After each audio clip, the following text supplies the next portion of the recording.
A massive bull market is coming. A Bitcoin ETF could be just a month away, and I've been advocating for a very simple strategy to make hundreds of thousands or millions of dollars in this bull market, and today I'm going to explain how that strategy is going for myself and our family. So backing up, we're going to start with a little bit of context about where the market is, then we're going to talk about the teaching that I've been giving you, and then I'm going to let you guys know what I just did to make some wealth in this market for the duration of 2024 and 2025. History.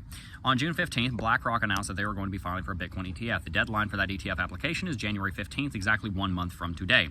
1 month from today, at the very latest, although it'll probably happen before then, at the very latest, we will have news of a BlackRock ETF or denial. If the denial happens, which is the less likely outcome of the ETF application, if the ETF is denied, just position myself right here, position myself right there, we go, that's much better.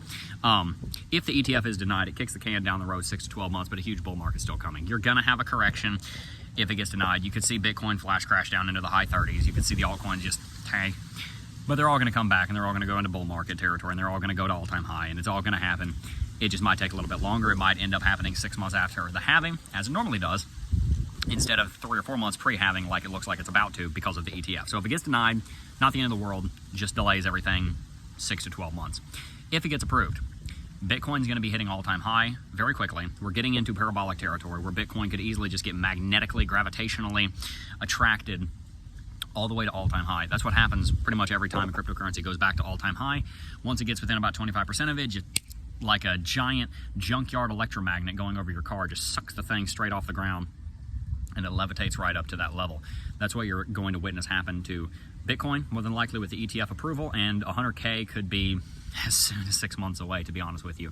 Could be summer of 2024 if the ETF is approved. You're going to see, and why? Because all of a sudden, about 125 to 150 million members of the investing public can now just go on their exchange account, say, click, and then they just bought Bitcoin with the Bitcoin ETF in their Roth IRA or in their 401k. That's why. Very simple. ETF's big news. Now, that's what's coming. Massive rallies coming if the ETF gets approved. What I think is going to happen is Gary Gensler realizes he's got a year left in office.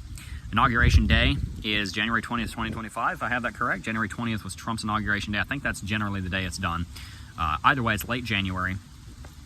And when that happens, Gary Gensler will be replaced. He's got about 13 to 14 months left in office. And he knows that he wants to secure his track record. So far, his track record has been absolutely just failing miserably. You know, like in the movies where you got like this really big kid and then you got like a little like 3 or 4 year old, 5 year old that's like really upset and comes kind of punching and kind of beats on the... That's like Gary Gensler right now against crypto. He's trying, and it's just kind of pathetic because it's not really getting him anywhere except making him look like a fool. He's probably going to approve not just BlackRock, but all the ETFs all at once. And the reason for that is because he doesn't want to go down in history as having picked the winner. He doesn't want to go down in history as being unfair. And he also probably doesn't want to face a lawsuit from the 13 other ETF companies, 13 other companies that are applying for Bitcoin ETF right now, when they say, wait a minute, you approved BlackRock, didn't approve us. We've all got basically the exact same setup here, so why did BlackRock only get the approval? So they're probably going to press the approve button on every one of them all at once to minimize the market impact and also to minimize any allegations of there being unfair activity going on and favoring the big guys. Part of the reason why I think BlackRock and the other ETFs will be approved is Gary Gensler realizes he's got a year left. And so with that year left, I think he wants to shape the ETF space as much as he can. He can't stop it from happening at this point. He knows that it will happen. So better for him to let it happen, but be the one in charge of how it happens. And so I think you will have an approval, but you'll also have some guidelines coming out at the same time.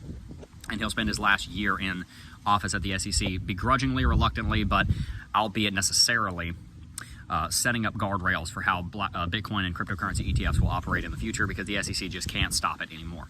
So you're probably seeing an approval coming. Most people are predicting over 90% confidence that that's going to happen. I'm not sure if my confidence is that high, but it's probably 60 to 70% at least that the BlackRock ETF and more are going to be approved. Now, the strategy that I have been recommending, again, I'm not a financial advisor. This is not financial advice. I do not know your specific situation, and even if I did, this is just a friend to a friend. This is not me trying to specifically tell you what you should or should not do, but this is what I am doing. The strategy that I've talked about consistently is investing in the top 20 to 30 altcoins that went to a major all-time high last year, went through the bear market, survived, and are currently on track recovering.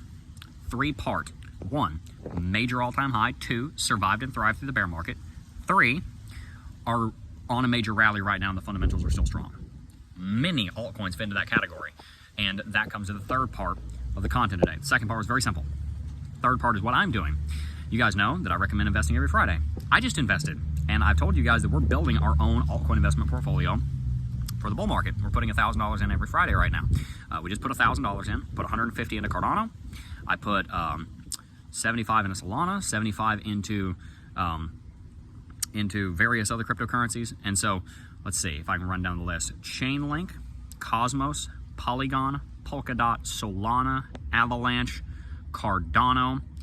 I put like 20 bucks into Bonk. You guys keep telling me to do it, so I did. I put a little bit in there, just in case.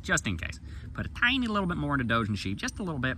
Small part of the portfolio, but they've got meme coin pumpamental potential.